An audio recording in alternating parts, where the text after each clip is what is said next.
Levántate en esta mañana con un corazón agradecido para con Dios. Puedes respirar, contemplar la luz del sol.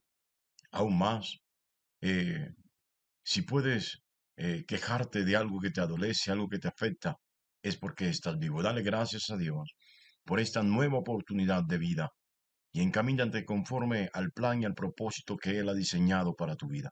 Dios te bendiga grandemente en esta maravillosa y preciosa mañana. Estamos en el libro de los Hechos de los Apóstoles. En el capítulo 2 vamos a leer a partir del versículo 43. La palabra de Dios dice así: Y sobrevino temor a toda persona, y muchas maravillas y señales eran hechas por los apóstoles. Todos los que habían creído estaban juntos, y tenían en común todas las cosas, y vendían sus propiedades y sus bienes y los repartían a todos según la necesidad de cada uno. Y perseverando unánimes, cada día en el templo y partiendo el pan en las casas, comían juntos con alegría y sencillez de corazón. Que Dios bendiga su santa y preciosa palabra en esta mañana. Bueno, luego de la venida del Espíritu Santo, comienza realmente la iglesia. Y no fue cualquier comienzo. Sí, dice la palabra que sobrevino temor. Temor a todas las personas. Bueno, en este caso se refiere particularmente a los creyentes, a los que habían creído en la resurrección de Jesús, a los que habían creído en Jesús y esperaban su pronta venida. El temor estaba sobre ellos, no el miedo. Bueno, cuando se conoce a este Dios tan maravilloso, tan justo, tan bueno, tan perfecto, y bueno, la palabra tan perfecto, hay que reenviar esos tan. Cuando se conoce a un Dios perfecto, porque decir tan es colocarle unos límites. No, Él es el sello de la perfección, dice la palabra. Cuando se conoce al Dios vivo, verdadero, al Dios santo, cuando realmente se ha estado en su presencia, se siente su presencia, se vive bajo su cobertura. El temor en nosotros es natural, pero ¿qué es el temor? Creo que ya lo había compartido. Es honra, es respeto, es honor. Sí, Él es perfecto y sobre los creyentes viene el temor de ofenderle, de desagradarle. Viene el temor de hacer lo que le molesta a Él, lo que no le agrada, lo que no le gusta. Pero es un temor que satisface. No es un temor que opaca, que corta libertades, que corta alas. No, no es un temor que entristece. No es un temor que te atrinchera. Es un temor que te trae placer, te trae gozo, te trae libertad, te trae comodidad y sin lugar a dudas también trae plenitud a tu vida. Por eso, cuando Salomón escribe el libro de Eclesiastés, Salomón propone el camino de la felicidad. Y cuando Salomón propone el camino de la felicidad, advierte que todo es vanidad. Todo lo que hay debajo del cielo es pasajero, todo lo que es creado es circunstancial, pasajero, no permanecerá para siempre. Y entonces lo dice, si alguien quiere ser feliz, tiene que ser sabio. ¿Y cuál es la sabiduría? El principio de la sabiduría es el temor a Yahvé, es el temor a Jehová, es el temor al Señor. Sí, y en este contexto es el temor de no hacer lo que Jesús dijo que se hiciese, porque Jesús es el Señor, Él es Yahvé, Él es Jehová. Óigalo bien. Y entonces Si alguien quiere ser feliz, si alguien quiere sentirse realizado, si alguien quiere plenitud en su vida, debe desarrollar temor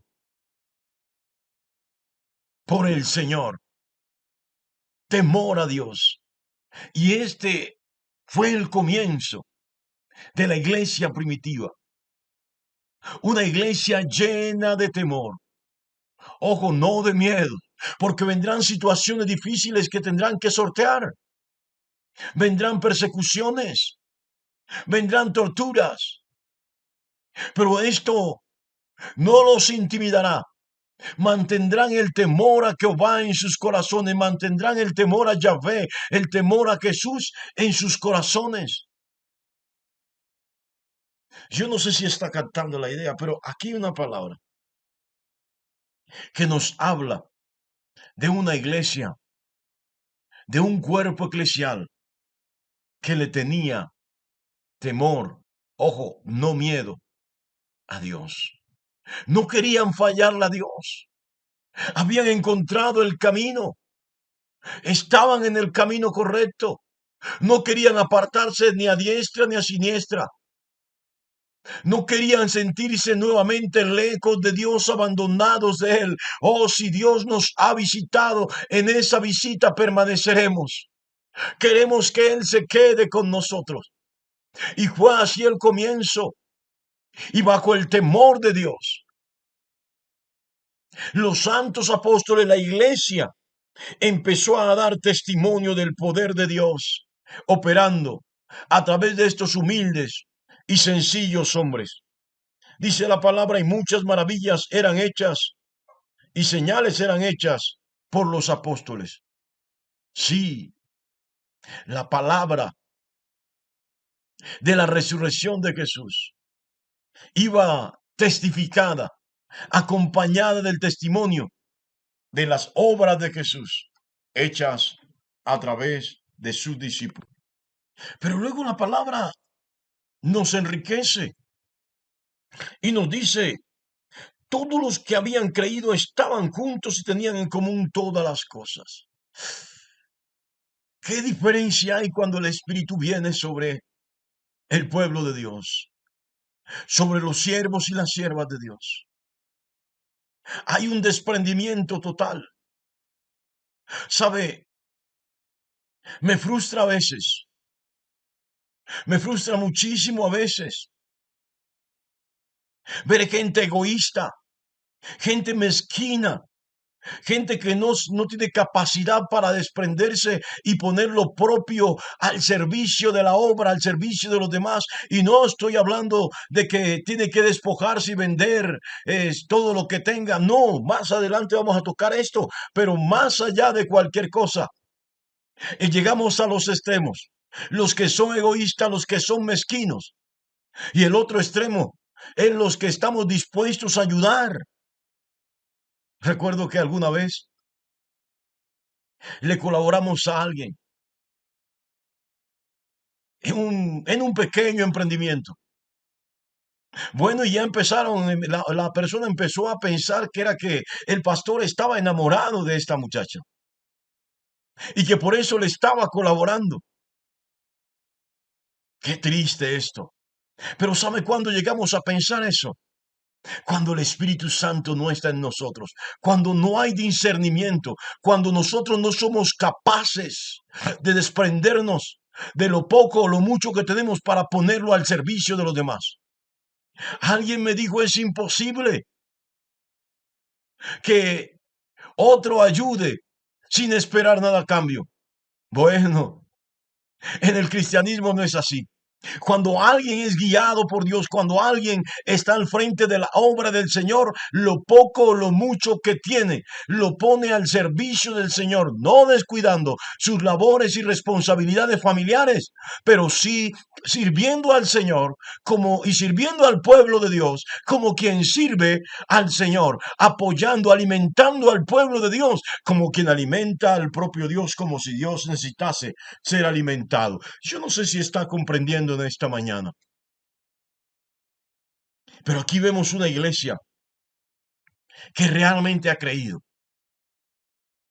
Cuando se ha creído en Jesús, cuando se ha creído en su resurrección, cuando tenemos la esperanza viva de su segunda venida, entonces empezamos a imitar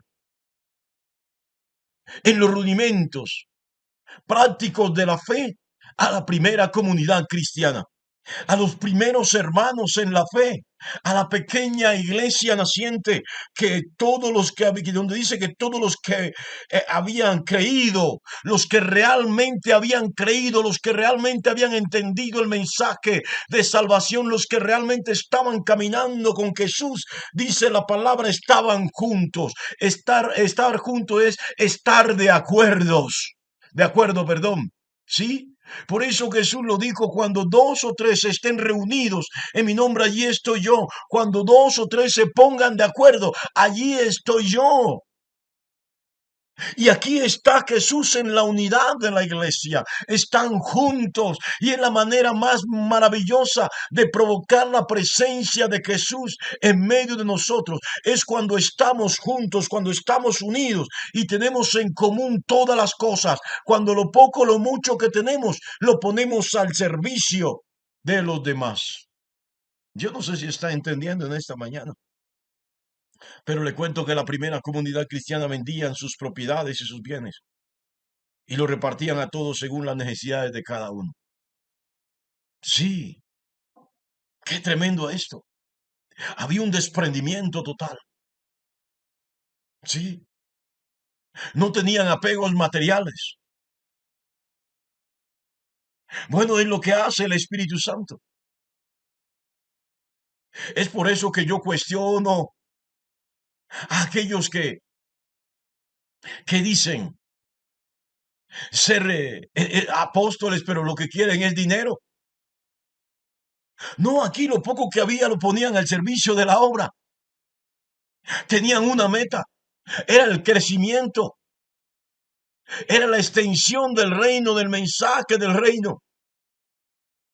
Y la mejor forma de hacerlo era estando unidos y compartir entre ellos. Sí, sabe, voy a anticiparle de esta manera en la iglesia primitiva. No había mendigos, no había necesidad de mendigar, porque todos eran sensibles de una u otra manera a las circunstancias, a las necesidades, a los padecimientos que tenían los demás miembros. Así que nadie padecía, nadie tenía hambre, nadie andaba descalzo, nadie andaba desnudo. Todo estaba al servicio de todos, sin abusos, sin mezquindades, sin aprovecharse unos de otros, sin injusticias.